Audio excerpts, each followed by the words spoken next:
অনেক মিন নষ্ট হচ্ছে। অনেক। তো ধরছো কেন তাহলে? কি করবো, এই বাগদা নিচ্ছে ফিশারি পার্টি, আচ্ছা ফিশারি এই বাগদা চাষ করছে নিয়ে। না তোমরা তাহলে এগুলো ফেলে দেবে হ্যাঁ, ওই জলে ফেলে দিতে হবে আর কি। হ্যাঁ তার মধ্যে কিছু মরে যাচ্ছে। এই কিছু এই- করার এই যে ফেলে দিলে মরে গেল কত মাছ আছে। হ্যাঁ, এই তো যাচ্ছে, কিছু করার নেই।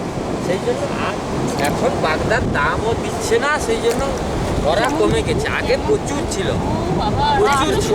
মাছ এখন কমে গেছে সমুদ্রে। এখন না, মাছ কমেনি, মাছ ধরার লোক কমে গেছে। আগে এই নেট আটটা ধরার জন্য প্রচুর লোক ছিল। এই এই এই মাছি ঠেলে দিচ্ছে কেন জলের মধ্যে এখানে?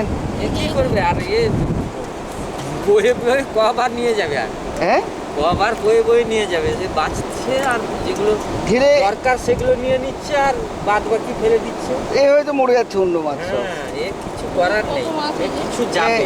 এটা তো সেই কি একটা বলেছিল না, এটা তো অন্য অন্য জিনিস তো বিলুপ্ত হয়ে যাচ্ছে, এটাই হয়। হ্যাঁ, তারপরে কি করবো আর, অন্য কোনো কাজও নেই করার মতো। মাত্র 80 টাকা করে হাজার দিচ্ছে, তাও এইগুলো ধরা হচ্ছে আর মারা হচ্ছে। এখানে ইলিশের বাচ্চা তো উঠে পড়ে না? না না, এটাই উঠে না, ইলিশের বাচ্চা উঠে না। এই এত মাছ কি সব ঘুরি ঘুরি ঘুরি ঘুরি। এগুলো এই চিংড়ি মাছ, এগুলো এ ফালতু চিংড়ি, এ বাড়ে না বেশি, এগুলো কিছু না। ওর মধ্যে আছে দু একটা ভালো মাছের যারা আছে, না হয়